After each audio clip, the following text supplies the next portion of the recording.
That death loop's alright, innit? Something to do, something to keep you out of trouble, make some work for those devil's playthings you call your idle hands when they're not touching you nowhere, you disgusting little imp. So yes, this is Deathloop, a first-person shooter with some other elements a bit. It's from Arcane, a studio whose output I liked Dishonored, and then I wasn't too fond of their work after that. Unpopularly so, by the way. It is far from a majority opinion that the next Dishonored and Prey wasn't all that good. Deathloop I like, or rather should I say I liked. I reached a point with it where I was like, I've had my fill, and then just dropped off of it.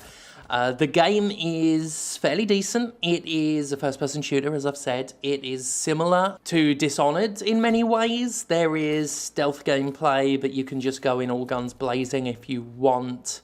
There are powers. You can do a little teleport or turn invisible, or you can link enemies so that what happens to one will happen to the others. The controls, especially with navigation, are quick and responsive. Getting around the environments feels really good. You very quickly climb things, you very quickly run, and you can slide, and that's quite edifying.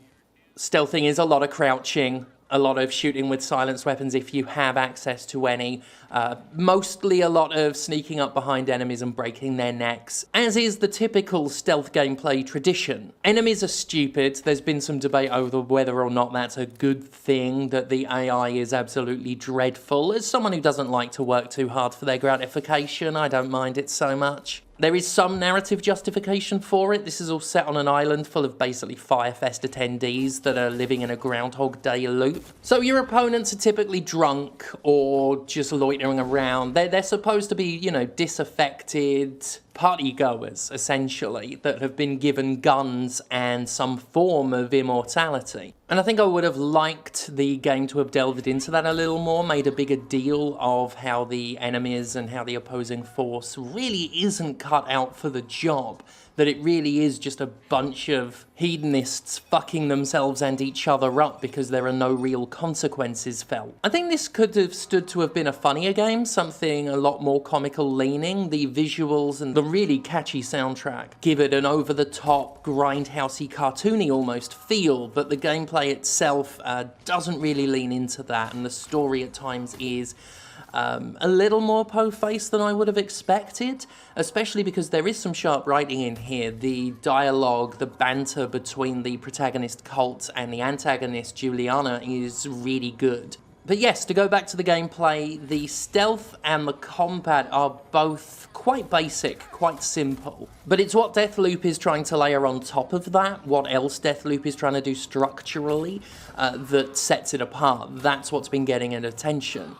The simplistic way to describe it is that it plays like Dishonored with light roguelite elements and maybe a little dash of Dark Souls. I've seen Dark Souls comparisons, but I think that placing it in the bracket anywhere near a Souls-like gives the wrong impression of how the game plays and how it feels to play. There's essentially enemies respawning at the same locations like Dark Souls, and when you die, which you can do a couple times before everything resets, you'll leave behind your currency and will have to go back and get it. As far as the roguelite elements go, there is permadeath. Well, you will respawn after you die, and you will lose the items that you collected during the last run, as well as have to replay the same objectives again. The overall objective being to kill a set number of targets, the ones running the whole show, within a single loop. And as you play, you can unlock information that helps you do that quicker and more efficiently. There are some fairly simplistic comparisons one could make to the Hitman series of games, the recent Hitmans as well. There are ways to fulfill some sub-objectives and kill enemies in more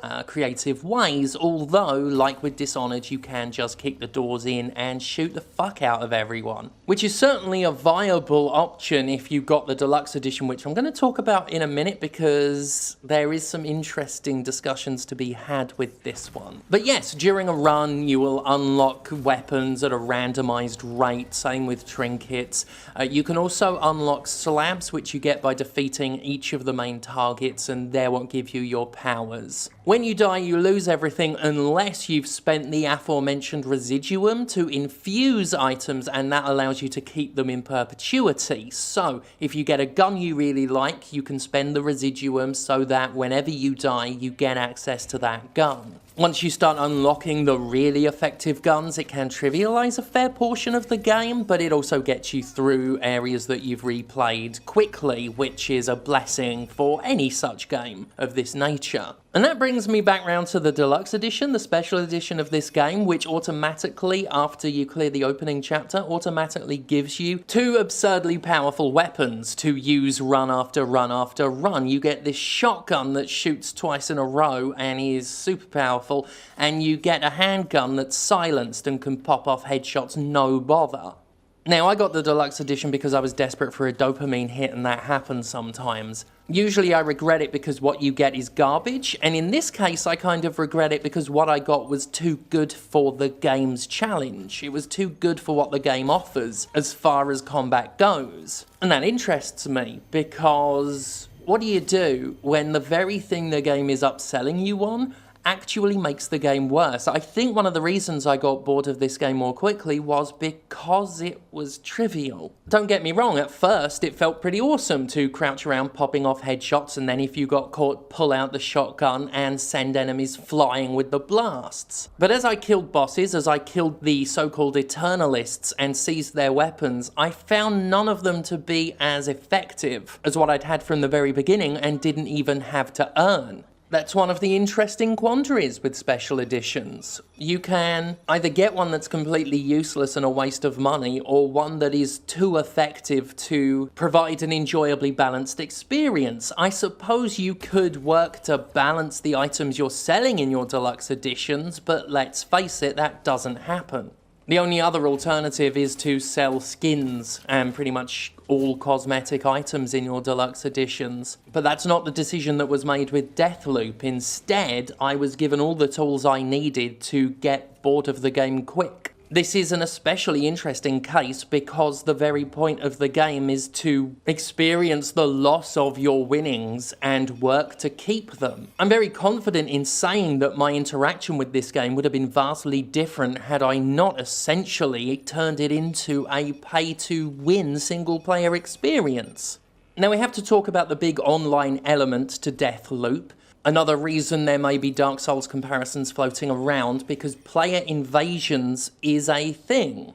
Or player invasions are a thing. There we are, get your words right, Steph. If playing online, your adventures as Colt could be interrupted by another player invading as Juliana. And as with practically every game that features player invasions, it's a fun little gimmick for the first 5 minutes, but you rapidly become sick of having your gameplay interrupted to deal with someone whose only objective is to get in the fucking way of everything else you're trying to do. The idea of online players taking antagonistic roles in someone else's campaign is always a better idea than it is a practical implementation. Being invaded by an online player whose rise in skill level compared to AI-controlled enemies represents a massive difficulty spike a lot of the time is simply disruptive. It completely breaks the flow of the game. It never aids the gameplay, it only halts it. It effectively grinds the rest of the game to a standstill so you can deal with a pest. After turning that off and literally running around this island as the NB with the golden gun, I simply found my attention wandering to other games. And in a way you could argue that it's not Deathloop's fault, but in another way it is, because Deathloop sold me the means of its own destruction. It's not a bad game, not a bad game at all. I did not hate any of my time with it, I simply dropped off after I'd played it for a while. But it has plenty of interesting ideas implemented simply, even though the way the game piles the features on top of you, it can feel more overwhelming initially than it becomes. I don't do recommendations, I don't tell you where to spend your money, I'm not Ted Raimi. I'll say I didn't hate it, and I would have liked it more if not for literally everything I've just talked about.